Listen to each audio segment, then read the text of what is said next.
mangas de la ajustada chaqueta que llevaba puesta. «Gracias», dijo. «Temí que la cuerda no fuera lo bastante larga, pero tenía que correr el riesgo». «¿Qué ha sucedido con el caballero con quien va a fugarse?», preguntó el marqués divertido. «¿No debía haber llegado ya?» «No es nada de lo que usted se imagina», dijo ella con voz aguda. A la luz de la luna, el marqués advirtió que se trataba de una mujer muy joven, casi una niña, y el viento, al levantarle el ala del sombrero, descubrió una cara pequeña y puntiaguda y unos ojos enormes. «¿No se está usted fugando con su pareja?», preguntó él. «No, por supuesto que no. Estoy huyendo de un hombre, no corriendo hacia él», contestó ella. «Y si quieres saber la verdad, odio a los hombres, los odio a todos». El marqués se echó a reír y cuando ella lo miró sorprendida, él le explicó. «Ay, ese es un sentimiento que yo experimentaba a mi vez hace apenas un momento, pero el odio, en mi caso, se dirige a las mujeres». A ella no parecieron interesarle sus palabras y se limitó a recoger su valija. Parecía demasiado pesada para ella, pero la tomó con firmeza con ambas manos. Se la veía tan frágil que el marqués no pudo evitar decirle: «Si intenta fugarse sola, yo en su lugar lo pensaría 2 veces. No podrá ir a ninguna parte sin nadie que vele por usted. De modo que sea buena niña, vuelva a casa y piense bien en lo que está haciendo. No creo que las cosas sean tan malas como usted cree». «No tengo la menor intención de hacer lo que usted me dice». «En ese caso, creo que mi deber es obligarla a que lo haga», insistió el marqués.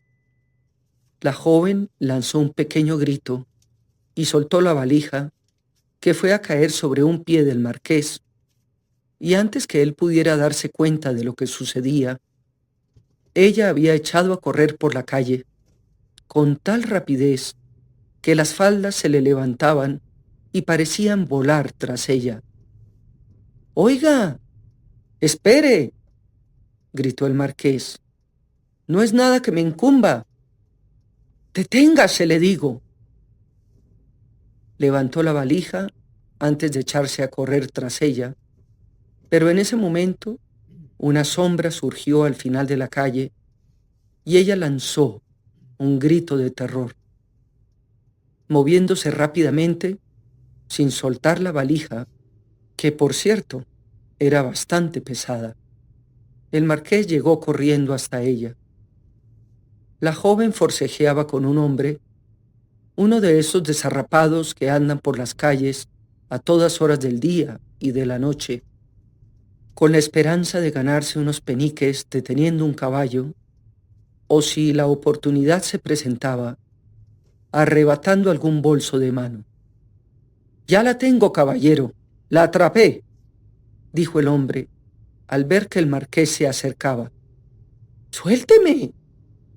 ¿Cómo se atreve a tocarme?», estaba diciendo la muchacha furiosa, mientras trataba de zafarse del vagabundo que la sujetaba con ambas manos.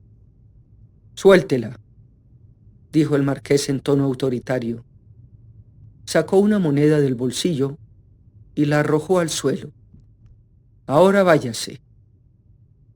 El hombre se inclinó a recoger la moneda y se marchó. Mientras la joven se frotaba las muñecas, el marqués dijo: «No hay necesidad de que huya de mí. Lo que usted haga no es asunto mío, pero creo que ya se ha dado cuenta de los peligros que acechan a las jovencitas que andan solas a esta hora de la noche. Esperaba encontrar un carruaje de alquiler». «Debe haber alguno en Grosvenor Square», dijo el marqués. «Yo voy en esa dirección y si me permite, Le llevaré la valija. Gracias, dijo la joven. Pensé que tal vez encontraría un cabriolet en Berkeley Square. Se detuvo y entonces añadió: En realidad, nunca me he subido a un cabriolet. Eso en sí mismo será toda una aventura. Si está buscando aventuras, dijo el marqués, podría sugerir algunas menos peligrosas que andar caminando por las calles de Londres a medianoche. No lo hago por gusto, protestó ella airada. Tengo que escapar. Si me quedo... Cayó de pronto, como si pensara que estaba haciendo demasiadas confidencias, y ambos continuaron caminando en silencio.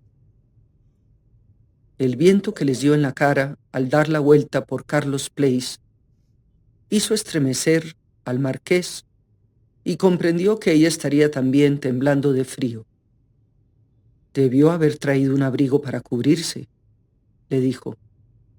Traigo un chal en la valija, contestó ella.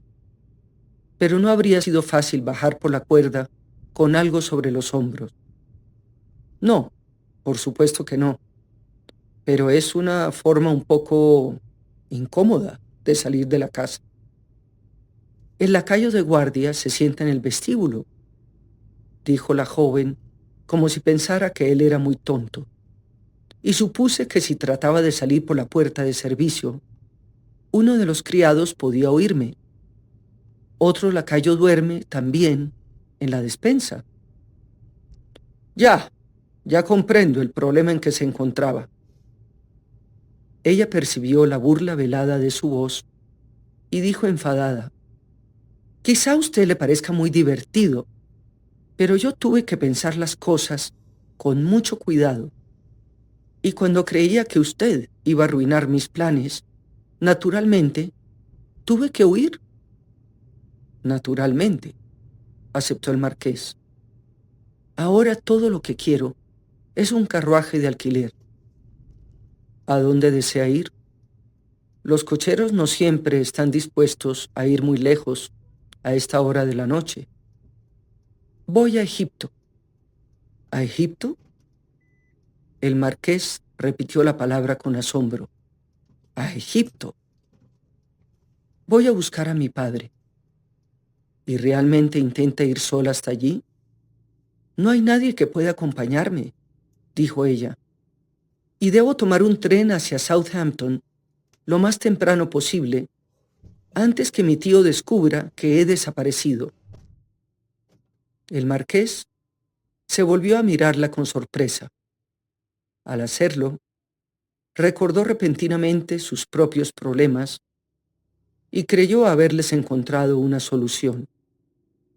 Su yate se encontraba en Southampton, y si él se marchaba de Londres antes de que Shanghái pudiera visitarlo para devolverle el sombrero y la capa y pedirle una explicación sobre la presencia de él en su casa, se libraría del problema de una vez por todas.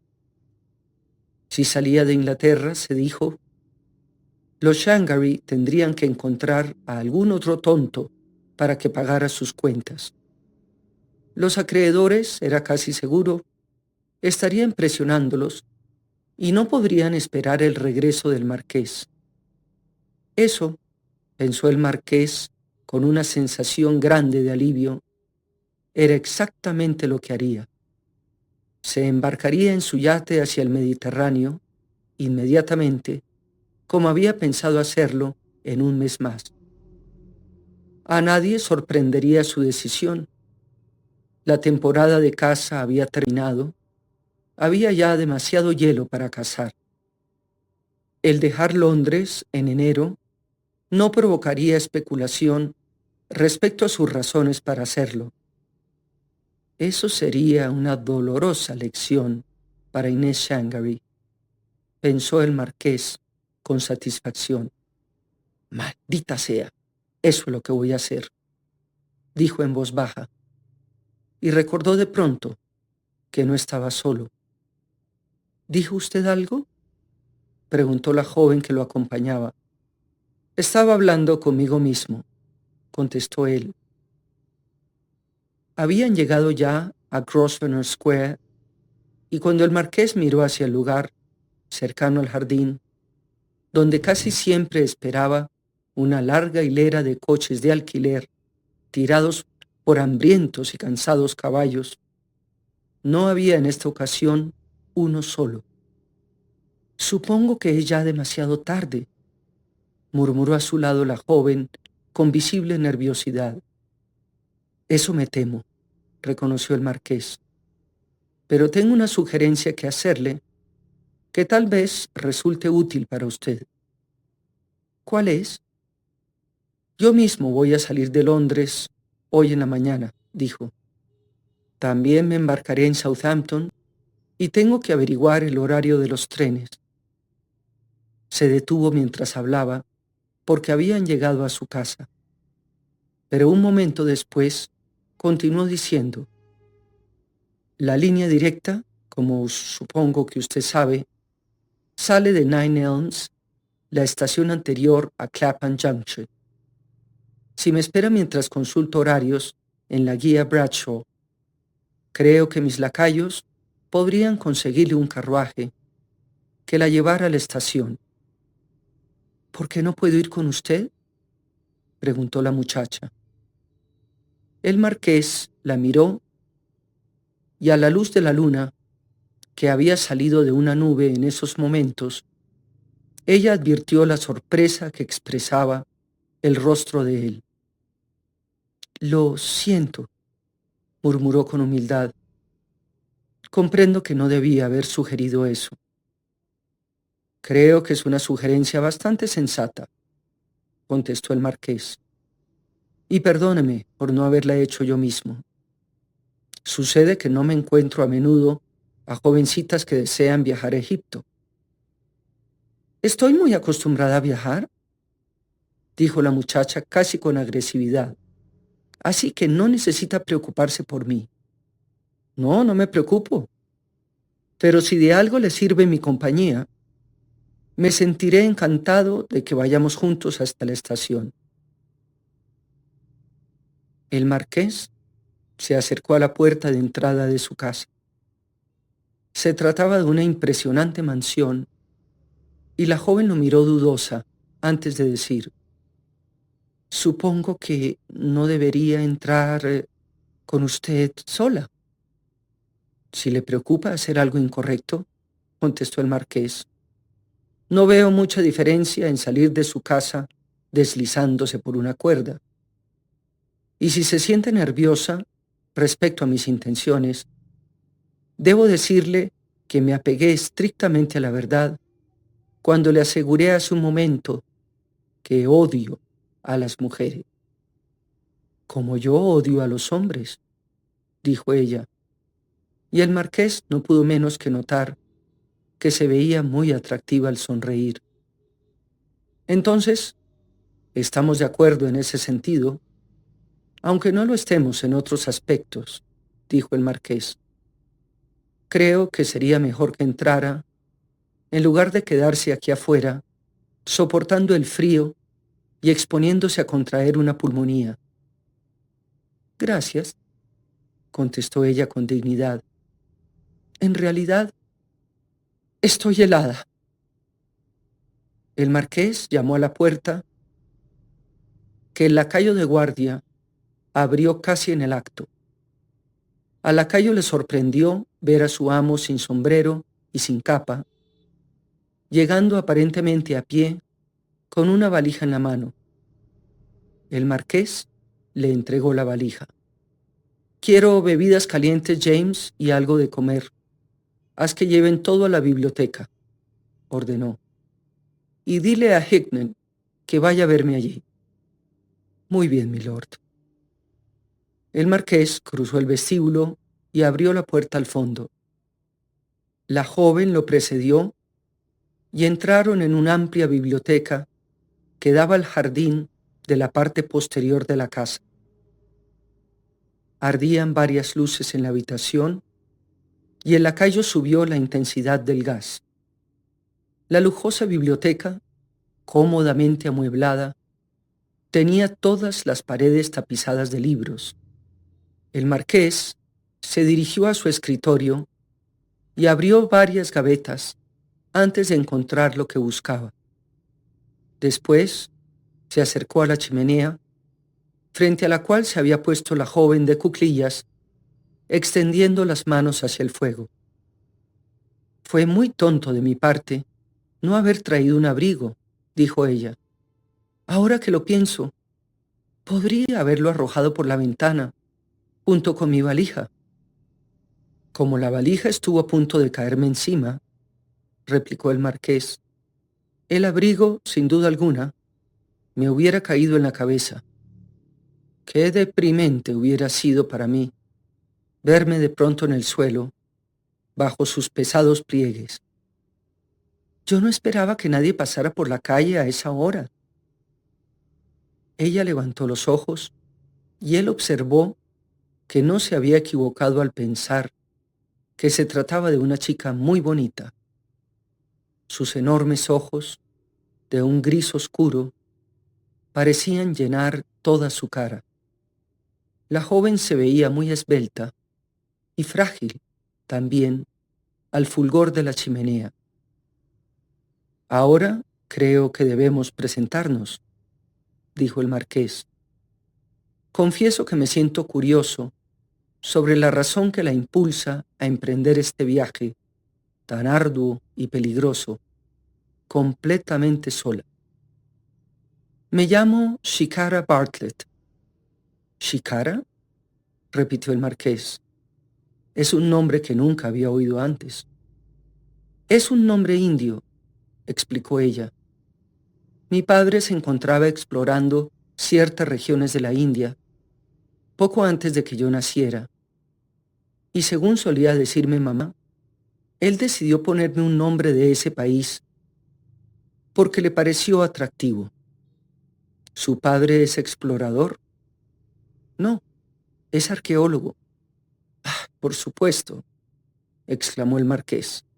El profesor Richard Bartlett. He oído hablar de él. Leí el libro que escribió sobre sus hallazgos en Persia. Papá es famoso, dijo Shikara, pero no he sabido de él desde hace casi 9 meses y estoy preocupada, muy preocupada por lo que pueda haberle ocurrido. ¿Dice que está en Egipto? Sí, se fue la primavera pasada para encontrarse allí con un hombre llamado Auguste Mariette, que había hecho descubrimientos sensacionales cerca de las pirámides. Escribió a papá acerca de ellos y desde luego él decidió partir inmediatamente. Así que le pidió a su hermano, Sir Hardwin Bartlett, con quien yo estaba viviendo, que cuidara de mí. Creo que conozco a Sir Hardwin, dijo el marqués frunciendo el ceño. Ay, lo siento por usted, dijo Shikara. Es un hombre horrible y testarudo. Lo odio. Si yo tuviera un poco de sentido común, lo habría asesinado antes de marcharme. Eso suena un poco macabro y sangriento, dijo el marqués, echándose a reír. Pues usted puede reírse todo lo que quiera, dijo Shikara enfadada, pero no sabe lo que yo he sufrido viviendo a su lado. Se incorporó y se quitó el sombrero al hablar. Las llamas que ardían en la chimenea hicieron refulgir el rubio cabello de reflejos dorados. Shikara no era solo bonita, poseía una belleza extraña, poco común.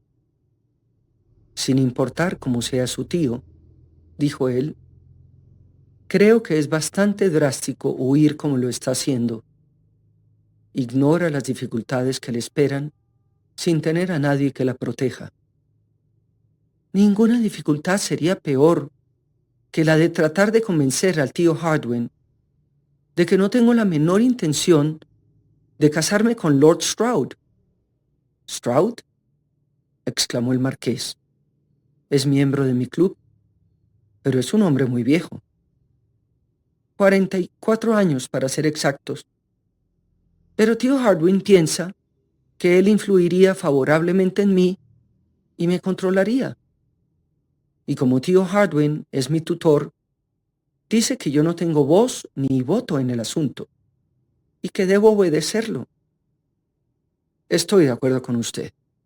Esto es ridículo, dijo el marqués. Usted es demasiado joven para casarse con un hombre de la edad de Stroud. Recordó que se había encontrado con Lord Stroud en varias reuniones del Parlamento y que había hablado con él en el Club White.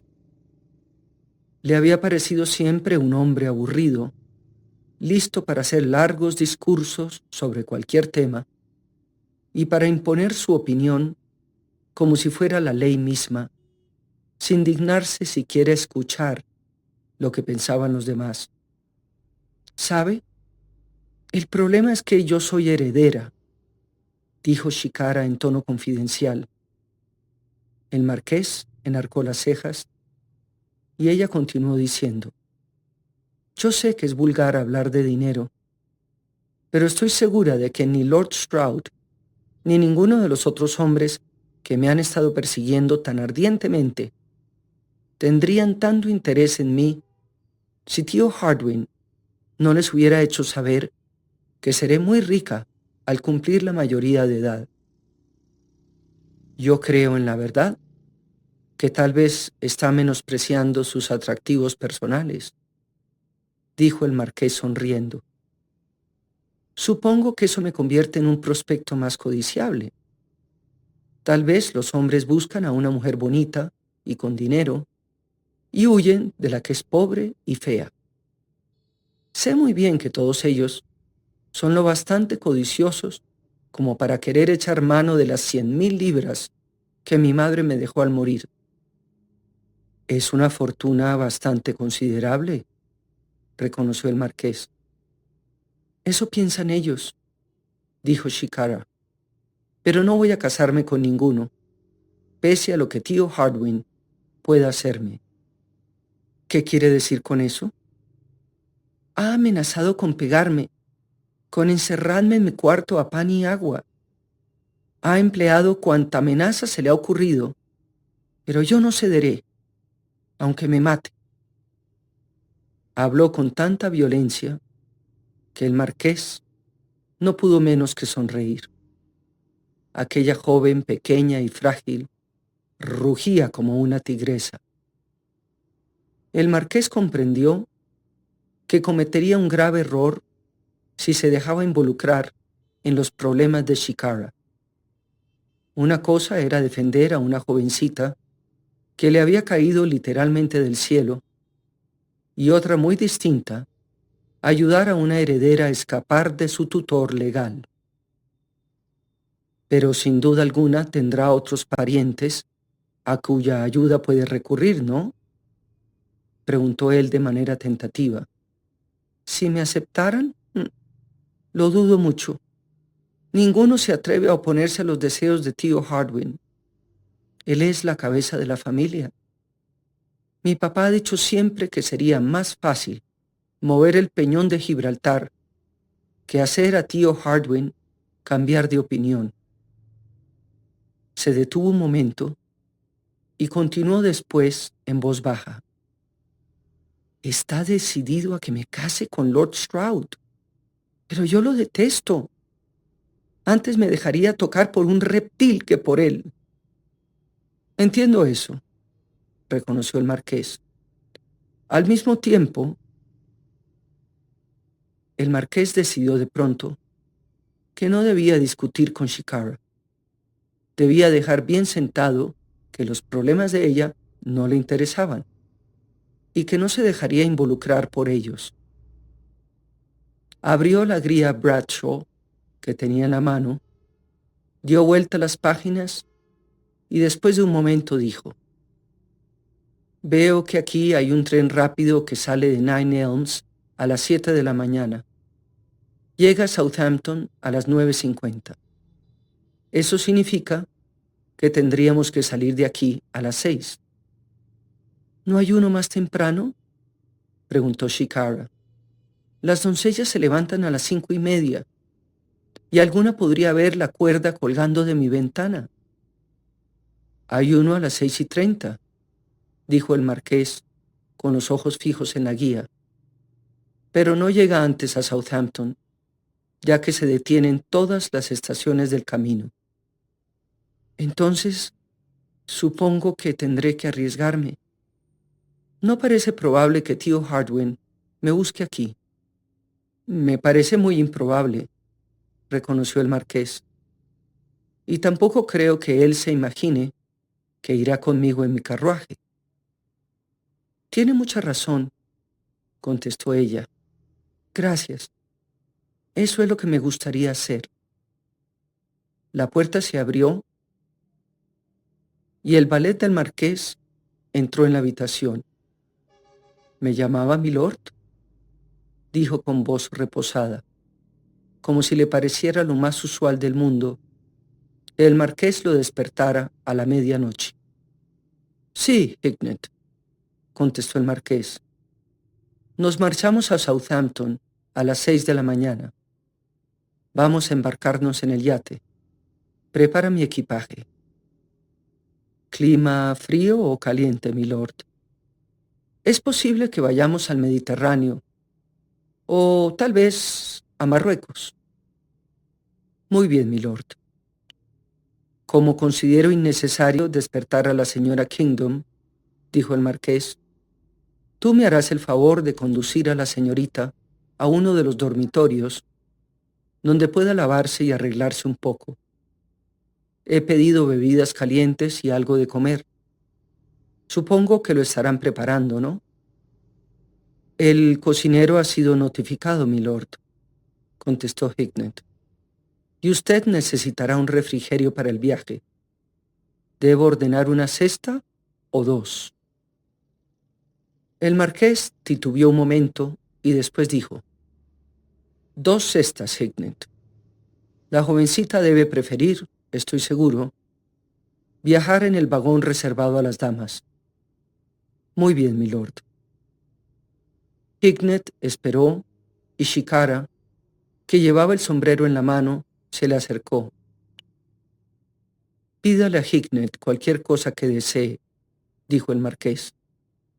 Muchas gracias, contestó ella.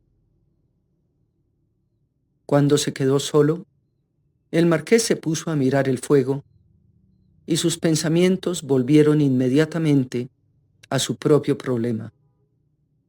Estaba seguro de que la única cosa sensata que podía hacer era abandonar el país como lo había decidido. Al mismo tiempo, le molestaba tener que sacrificar su orgullo y huir. Sin embargo, la alternativa que le quedaba era aún más humillante, pues estaba convencido de que Shanghai, además de sacarle cuanto penique pudiera, se burlaría de él ante sus amigos. Esto, se dijo a sí mismo, le enseñaría a ser más cuidadoso respecto a las personas que conociera en el futuro. Si necesitaba una mujer, sería mucho mejor concentrarse en las prostitutas reconocidas. Siempre le había disgustado relacionarse con las cocotte, ya que ofrecían sus favores solo por dinero, lo que le parecía definitivamente desagradable. Pero ahora se preguntaba si existiría en verdad alguna diferencia entre las mujeres que cobraban cierta cantidad por sus servicios y las señoras de sociedad que esperaban joyas o cualquier otro objeto material de valor a cambio de su titulado amor. Todo aquello le disgustaba profundamente, y como a Shikara le alegraba la idea de abandonar Londres, de liberarse del pulpo social que parecía lanzarse sobre él con 1000 tentáculos diferentes. Pensó con placer en su nuevo yate. Era una bendición que le hubiera sido entregado hacía ya un mes. Deseaba con ansia probarlo y aunque no había planeado lanzarse al mar en un mes de clima tan inseguro como enero, era muy probable que en la bahía de Vizcaya el tiempo no estuviera peor que en marzo o en abril. Nadie puede estar seguro del tiempo en ninguna época del año, se dijo. Recordó con satisfacción que aunque el mar estuviera muy picado, ni él ni Hicknet se mareaban nunca. Habían viajado juntos a muchas partes del mundo y el marqués sabía que a pesar de los temporales que pudieran encontrar en el camino, Hicknet permanecería siempre tranquilo, lleno de recursos ingeniosos y siempre listo para sacar el mejor partido a cualquier situación. El marqués se sintió de pronto lleno de entusiasmo, como un chiquillo de escuela que se apresta a tomar vacaciones. Iré a uno de los países árabes, decidió, en un mundo de hombres donde tienen el buen sentido de encerrar a las mujeres en los harenes y ocultarlas a los ojos extraños para evitar tentaciones. Rió de sus propios pensamientos, comprendiendo al mismo tiempo que le tomaría mucho tiempo sobreponerse a la situación en la que se había visto mezclado y en la cual una mujer había estado a punto de demostrar que era más lista que él. Pensaba aún en Inés Shangari cuando entró Shikara.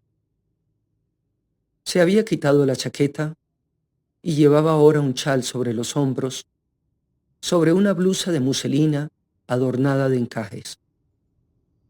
Al marqués le pareció aún más joven y frágil que antes. Estuvo a punto de decirle que le permitiera llevarla de regreso a casa de su tutor y que se abstuviera de embarcarse en una aventura tan arriesgada como aquella, pero se ordenó a sí mismo cerrar la boca y no preocuparse tanto por una perfecta desconocida. Ambos se habían encontrado por una estricta casualidad y las cosas no debían pasar de ese punto.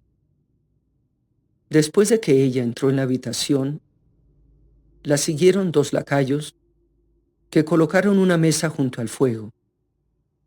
El cocinero solicita su indulgencia, milord, le dijo uno de ellos al marqués, pero pensando que su señoría podía tener prisa, ha preparado platillos sencillos que le tomaron un mínimo de tiempo. Espera a que su señoría no se sienta desilusionado. Creo que nos las arreglaremos, concedió el marqués. El segundo lacayo abrió una botella de vino. El marqués lo probó y asintió con la cabeza. Espero que beberá un poco de clarete, señorita Bartlett, le dijo a Shikara.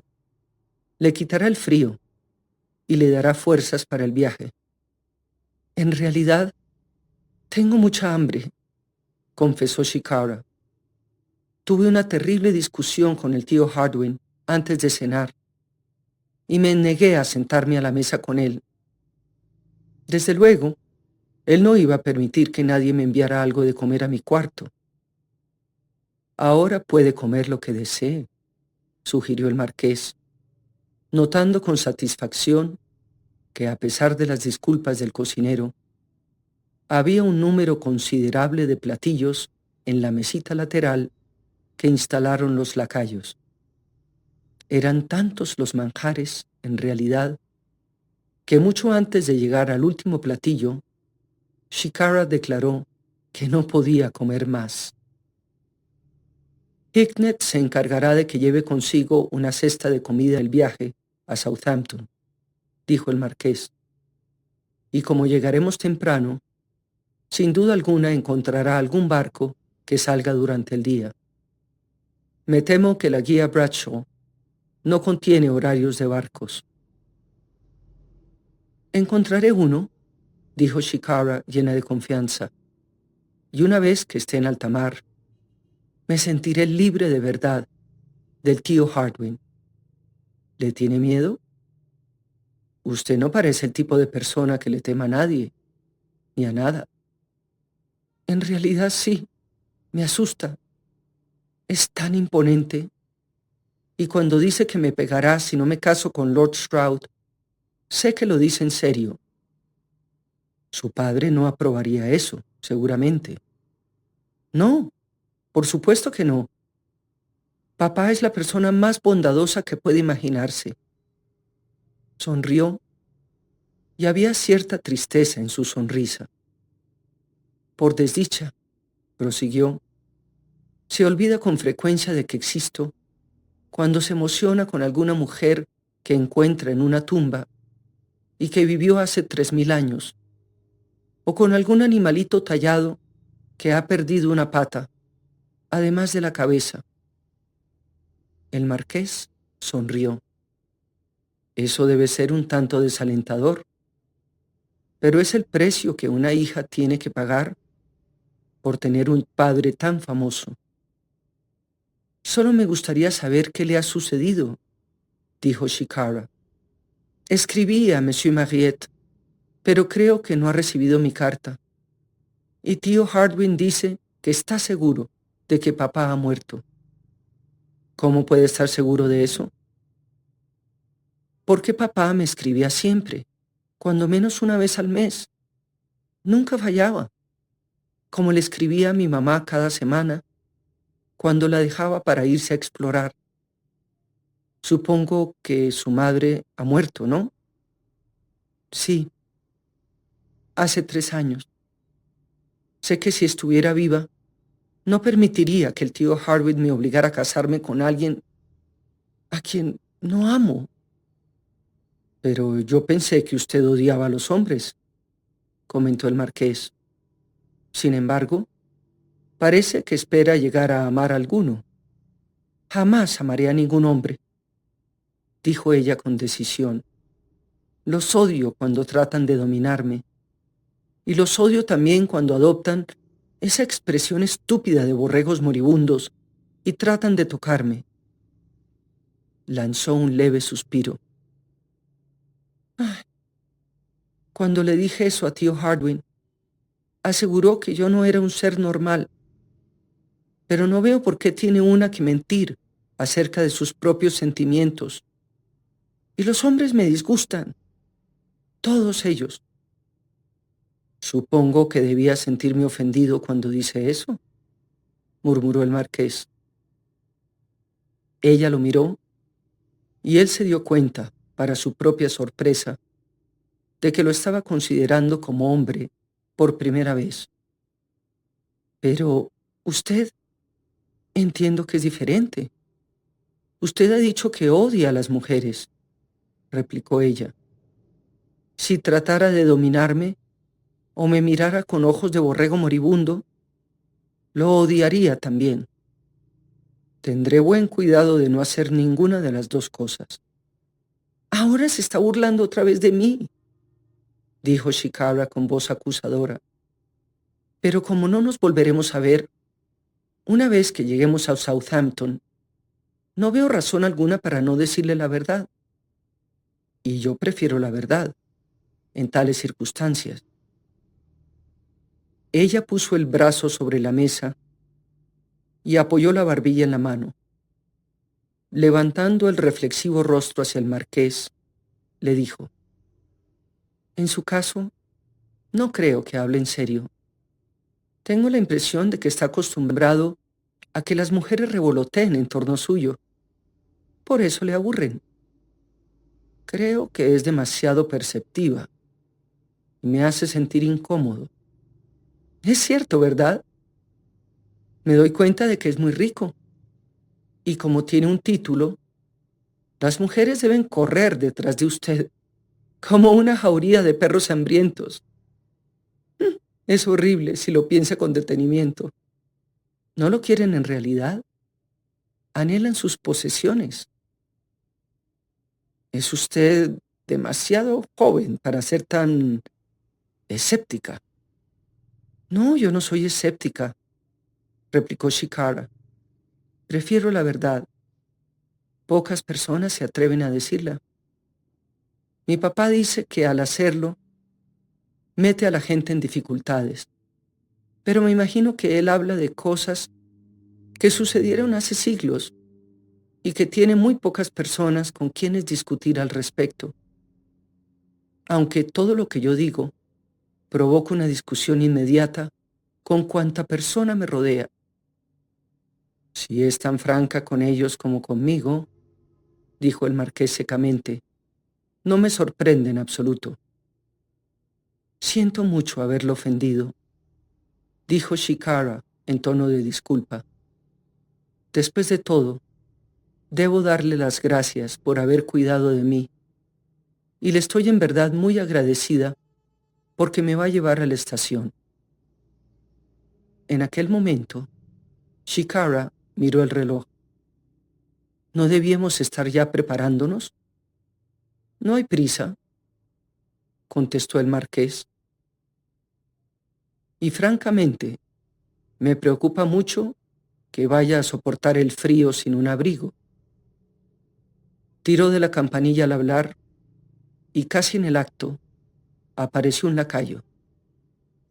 Pregúntele a Hicknet si tenemos en la casa una capa o un abrigo para la señorita, dijo. Tal vez Lady Sarah haya dejado algo la última vez que estuvo aquí. Preguntaré, milord. ¿Quién es Lady Sarah? Preguntó Shikara con curiosidad. Mi hermana, contestó el marqués. Está casada y vive en el campo. Cuando viene a Londres, usa esta casa como si fuera hotel.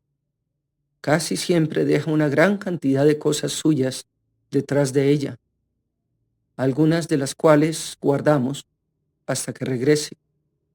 Otras deben enviársele al campo, a su casa, a costa de muchas molestias y no pocos gastos.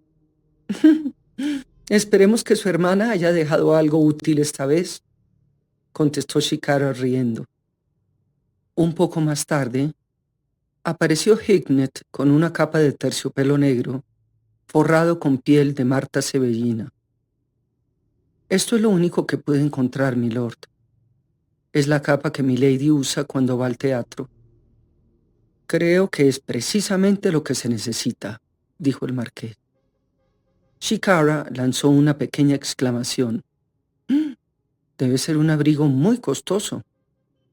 A su hermana no le gustaría la idea de que yo lo haya tomado prestado, sobre todo cuando tal vez no pueda devolvérselo en algún tiempo. Creo que correremos el riesgo de su ira, dijo el marqués. Pienso que si usted muriera de neumonía en el camino a Egipto, me remordería la conciencia. En cuyo caso, dijo Shikara, dirigiéndole una mirada de soslayo, acepto esta generosidad con inmensa gratitud. La prenda la favorecía considerablemente cuando se la puso, en el último momento, antes de salir de la casa. El cómodo carruaje del marqués, tirado por 4 caballos, esperaba afuera y tras él iba otro, con Hicknet y el equipaje. La valija de Shikara fue puesta con el equipaje del marqués y ella pensó en lo pequeña e inadecuada que se veía junto a la considerable cantidad de baúles que llevaba él. Subió al carruaje y el marqués la siguió. No amanecía aún, pero las estrellas empezaban a desaparecer y la luna ya no competía con las luces de gas de la calle. Los caballos se pusieron en marcha a paso veloz y Shikara se recostó contra el acoginado respaldo del carruaje. Aquí es donde empieza la aventura, dijo con voz emocionada.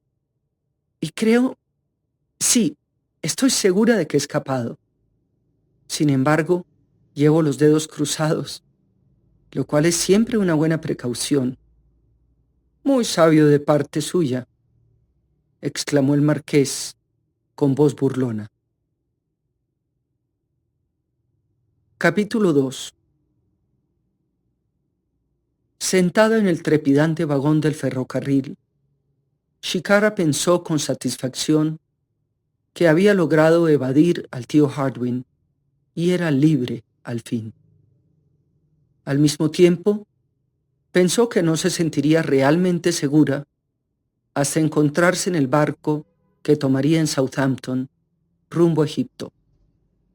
Hicknet le había conseguido un compartimiento privado para ella, contiguo a aquel donde viajaba el marqués. El marqués le había proporcionado un calentador para los pies y una manta. Además, ella había probado ya la deliciosa sopa caliente y el té que venían en la cesta. Los vagones del tren eran nuevos y muy superiores a aquellos en los que había viajado con su padre en otras partes del mundo. A pesar de que llevaba puesta la capa forrada de piel de Lady Sarah, Shikara sentía mucho frío. Sin duda, tenía azulosa la punta de la nariz, pues llegaban corrientes de aire helado de todos los rincones del vagón.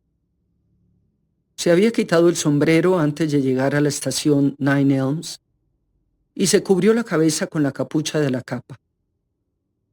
La piel oscura enmarcaba su rostro pequeño y el rubio cabello, haciéndola verse muy atractiva, pero el marqués no estaba, obviamente, interesado en ella.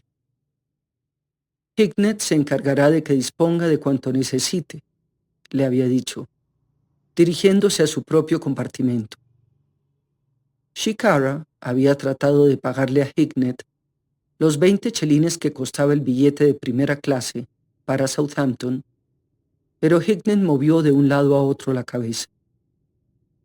Usted es invitada de su señoría, señorita. Estoy seguro de que él no tiene intenciones de hacerle pagar su billete. Shikara trató de insistir, pero entonces se dijo que se estaba portando como una tonta.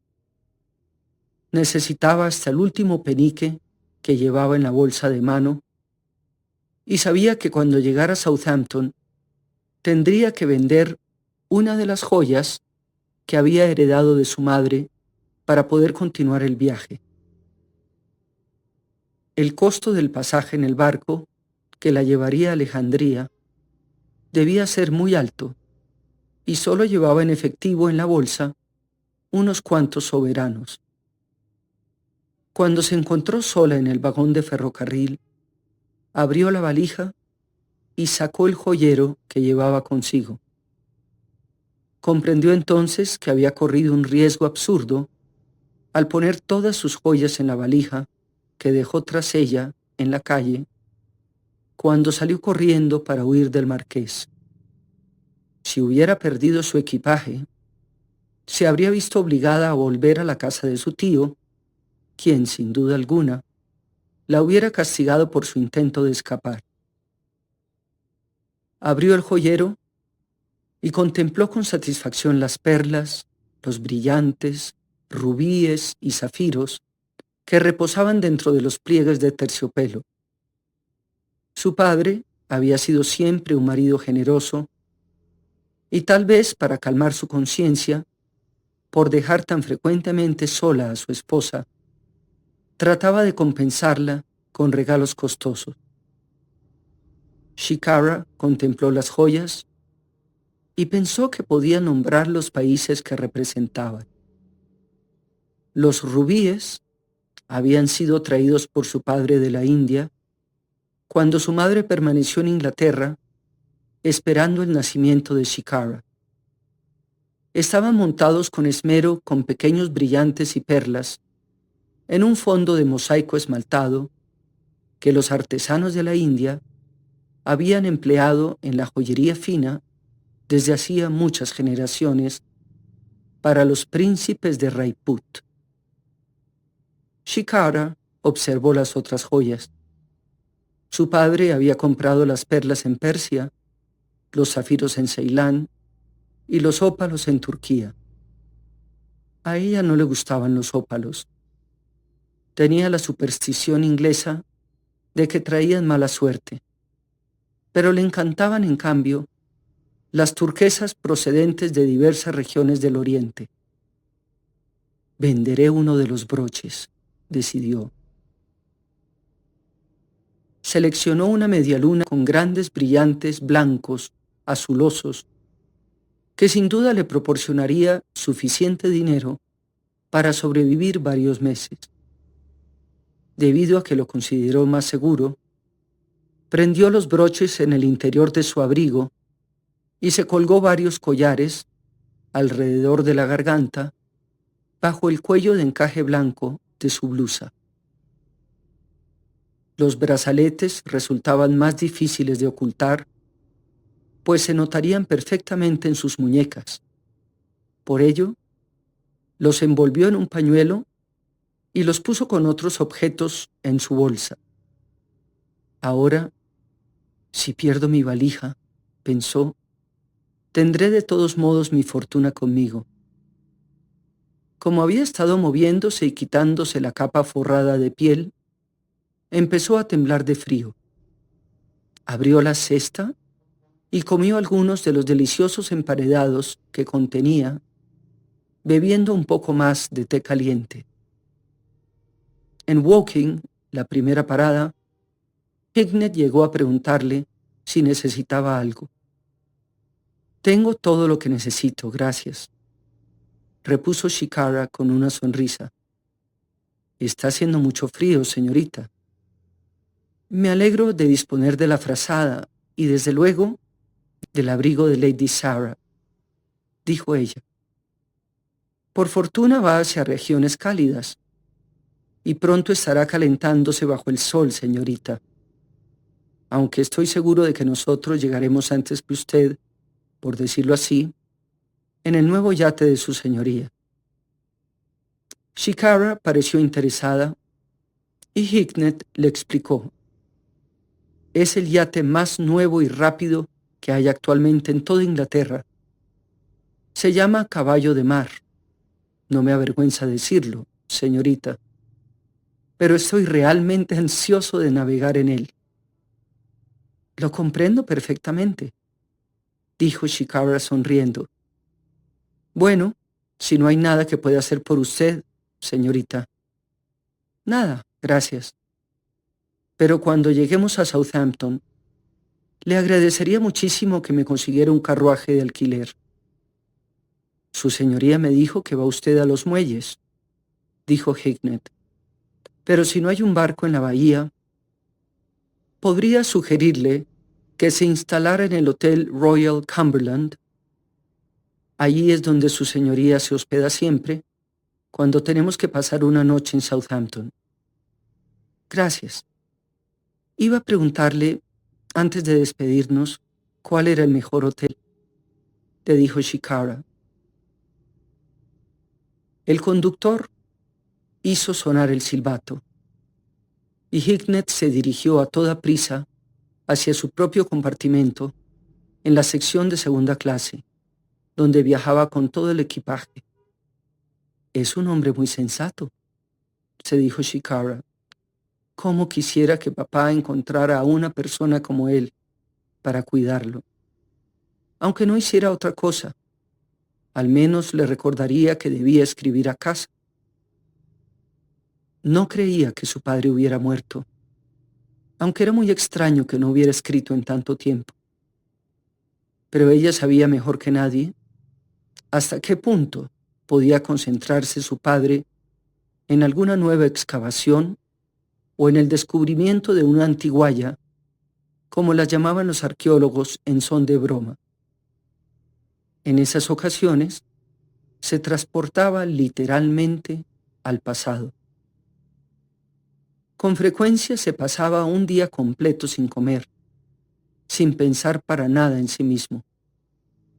A pesar de todo, a Shikara le parecía que en 9 meses había tenido suficiente tiempo para comunicarse con ella, al menos, desde luego, que se encontrara en alguna parte oscura y aislada del país, donde no hubiera correo. «De cualquier modo, averiguaré por mí misma qué pasa», pensó Shikara. y le haré ver a papá que no deseo casarme con Lord Stroud, como quiere tío Hardwin. Ella se había dado cuenta del antagonismo que le demostraba su tío desde que fue a vivir con él. A su tío le gustaban las mujercitas tímidas y calladas, que aceptaban cuanto él decía. Había dominado a su mujer de un modo tal que ella jamás se atrevía a expresar una opinión contraria a la suya.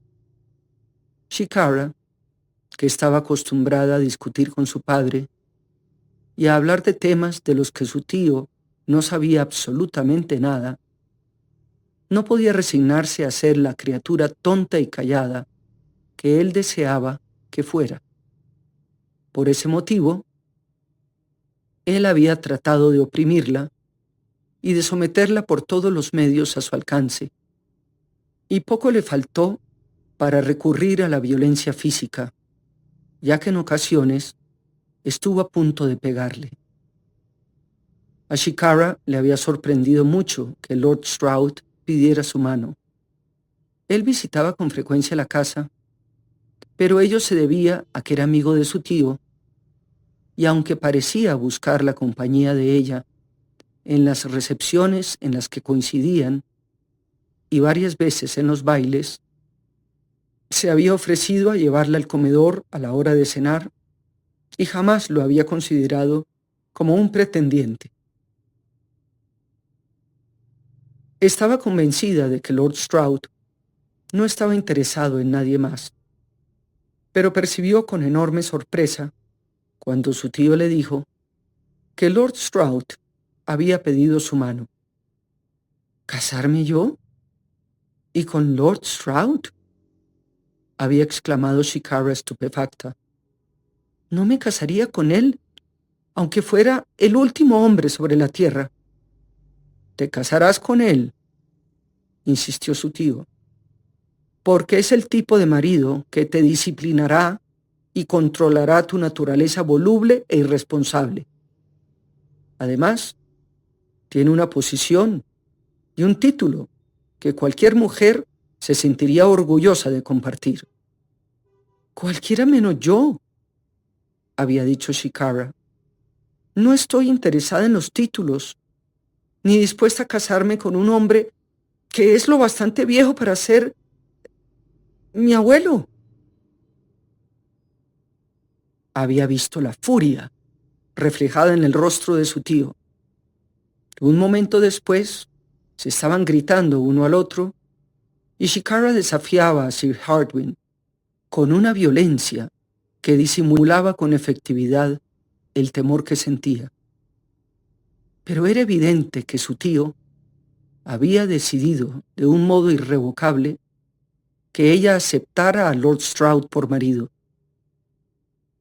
Shikara se preguntó ahora qué actitud habría tomado su tío cuando le informaron que ella había huido de la casa y que una cuerda colgaba de su ventana. Se puso muy nerviosa ante la posibilidad de que en el último momento él pudiera impedirle que abandonara el país. Consultó el reloj que llevaba en la valija y volvió a hacerlo una docena de veces en la hora siguiente. El tren parecía avanzar más lentamente al acercarse a Southampton, y cuando se asomó por la ventanilla, comprendió que se debía a la espesa neblina que procedía del mar. No era posible ver más allá de unos cuantos metros de la vía del tren. Al principio, le desesperó pensar en la demora que eso causaría. Entonces se dijo, con mucha sensatez, que si ella no podía llegar a Southampton, su tío, en caso de que la viniera siguiendo, tampoco podría viajar con rapidez. Con una gran sensación de alivio, observó que el tren entraba en la estación final, aunque con una hora de retraso. Hicknet, que acudió a ayudarla a bajar del vagón, había encontrado ya a un mozo para que le llevara la valija. Si usted va hacia la entrada, señorita, yo atenderé un momento a su señoría y después me reuniré con usted. Gracias, contestó Shikara. Cuando se vio en el andén, observó que el marqués había bajado también. Se veía muy elegante con su gruesa capa de viaje y el sombrero sobre el pelo oscuro, colocado en un ángulo que la mayor parte de las mujeres consideraba muy atractivo.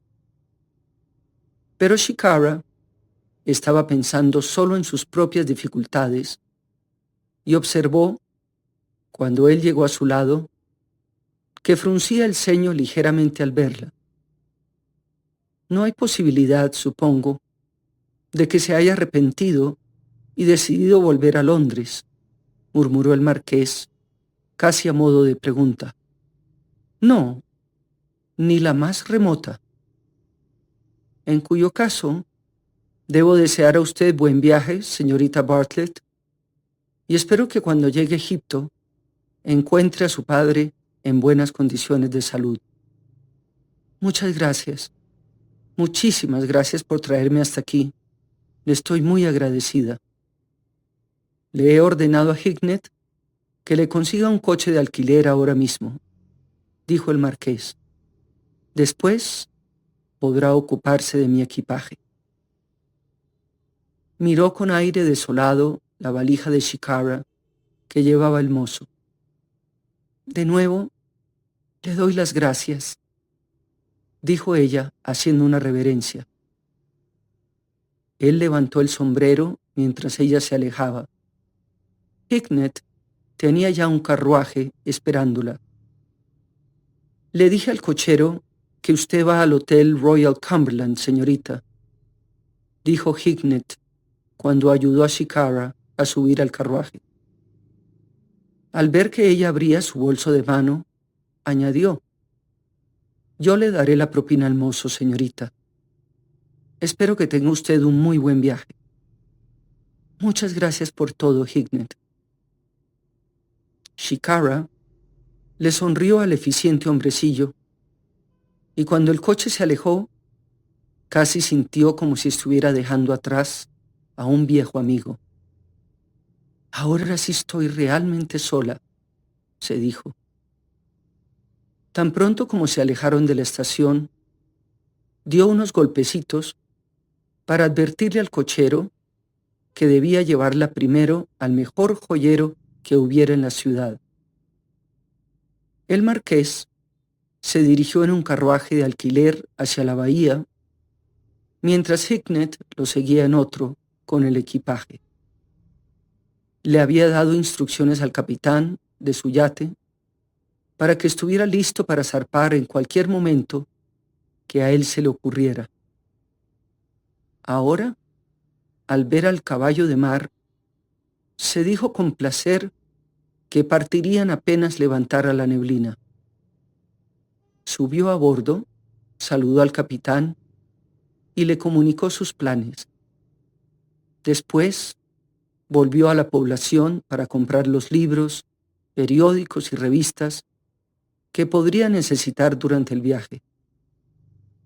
Como el yate era nuevo, no había tenido tiempo de formar la considerable biblioteca con la que viajaba siempre cuando se embarcaba. Le gustaba mucho leer, pero descubrió que cuando estaba en Londres y aún en el campo, había tantas otras cosas que hacer que tenía muy poco tiempo para los libros. Un viaje por mar era el momento perfecto para reabastecer su cerebro y se sintió complacido al encontrar que en la librería local vendían varios libros que desde hacía algún tiempo tenía intenciones de leer. Notó, al salir de la librería, que la neblina, lejos de haberse levantado, parecía más espesa que nunca. Lo que necesitamos es que haya viento, pensó. Guiado por su experiencia náutica, Imaginó que era muy probable que empezara a soplar al cambiar la marea. El carruaje que había alquilado llegó con lentitud a la bahía. Después, mientras sus compras eran llevadas a bordo, tuvo oportunidad de examinar con más detenimiento al caballo de mar. A principios de ese año, la compañía naviera peninsular y Oriental Line había lanzado el Himalaya, un nuevo tipo de barco con hélice de hierro que hacía aparecer anticuados a todos los otros barcos. Desde hacía 2 años, el marqués, con considerable audacia, había decidido ordenar un yate de aquel tipo de hélice. Había visto las hélices de hierro que introdujo la compañía Inman Line en los barcos que cruzaban el Atlántico desde Europa. El ejemplo no tardó en ser seguido por los alemanes y los franceses, pero los ingleses, que habían logrado continuar la fabricación de barcos en la forma tradicional, se vieron obligados finalmente a modernizarse y fabricaron el Himalaya, que con 3.438 toneladas constituía el barco más grande de su tipo en el mundo. El marqués ordenó que el caballo de mar fuera construido en el mismo astillero. Era muy grande para ser un barco privado, pero él consideró que la inversión valía la pena y esperaba que al llevarlo a Cowes, en la isla de Wight, durante la semana de carreras de yates, causaría sensación. Sin embargo, no le interesaba impresionar a sus amigos y rivales, sino viajar con comodidad. Le gustaba el mar y había hecho numerosos viajes en barcos que la mayor parte de los hombres de su clase habría considerado muy azarosos. De una cosa estoy seguro, pensó el marqués con una sonrisa. Ni Hickman ni yo nos sentiremos incómodos en este barco. El yate se veía muy elegante con su reluciente pintura blanca, sus 2 altos mástiles auxiliares y una bandera flotando en la popa. Después de contemplarlo satisfecho, el marqués subió a bordo y se sintió encantado al ver por primera vez el salón. Había seleccionado los colores, los muebles y los cuadros con la misma atención a los detalles que concedía a sus casas y a sus caballos. Hignett sonreía cuando le trajo champaña y el marqués, instalado en una confortable silla, levantó su copa y dijo: «Por nuestro viaje, Hignett. Creo que este barco nos hará conquistar nuevos mundos». «Es mucho más grande de lo que yo pensaba, milord», contestó Hignett. «Y usted parece haber puesto atención a todos los detalles». «Así lo espero», contestó el marqués, mirando hacia una de las claraboyas, y añadió después: «¿Cuándo piensa el capitán que podemos zarpar?» «Cuando le pregunté la última vez, milord, me dijo que esperaba que la niebla levantara al cambiar la marea». Eso era lo que el propio marqués había pensado, y se sintió satisfecho de saber que no se había equivocado en sus cálculos. «Iré al puente a hablar con él cuando termine la copa de champaña». Se dirigió al puente, donde no solo habló con el capitán, sino que le fueron presentados varios miembros de la tripulación. La tripulación constaba de 25 miembros, quienes disponían de una sección en el barco mucho más moderna que cualquiera otra que hubieran encontrado antes en los barcos en que habían trabajado. Por lo tanto, el marqués solo escuchó alabanzas sobre el diseño del caballo de mar. ¿Cuándo zarparemos, capitán?, preguntó. Solo espero que suban a bordo las últimas provisiones, milord. Entonces nos arriesgaremos a salir lentamente de la bahía, repuso el capitán. Conozco esta parte del mundo como la palma de mi mano y estoy listo para arriesgarme a zarpar, si su señoría está de acuerdo.